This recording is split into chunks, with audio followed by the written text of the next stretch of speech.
Il y a 6 ans, jour pour jour, aujourd'hui, le 15 avril 2019, Tony et moi, on vivait un des événements les plus impressionnants qu'on ait jamais vécu en voyage.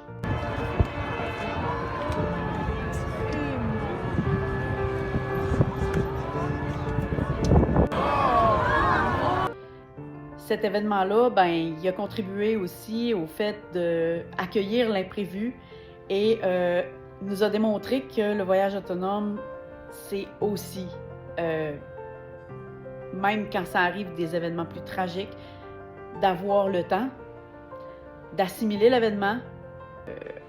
On a pris le temps de le vivre, on a pris le temps de jaser avec le monde qui nous ont expliqué leur vision de ce symbole. Ils nous ont expliqué, on a jasé de leur vie par rapport à Paris et tout.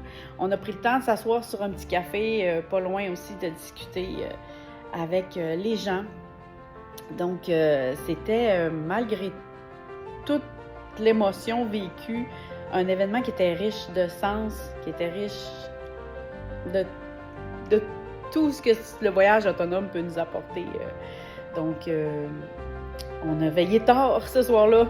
On a profité de vivre toutes nos émotions comme il faut.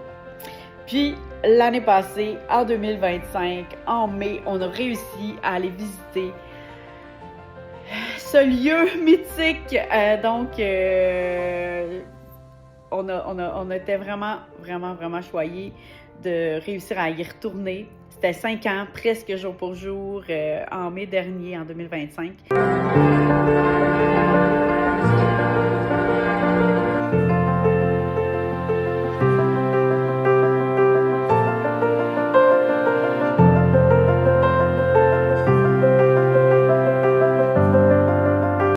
On a pu entrer dans Notre-Dame de Paris, de voir tous les travaux de réfection qui ont été faits, de tout comprendre aussi à quel point ça a été complexe à refaire pour lui rendre sa grandeur et encore plus parce que là, tout est blanc, immaculé, c'est magnifique.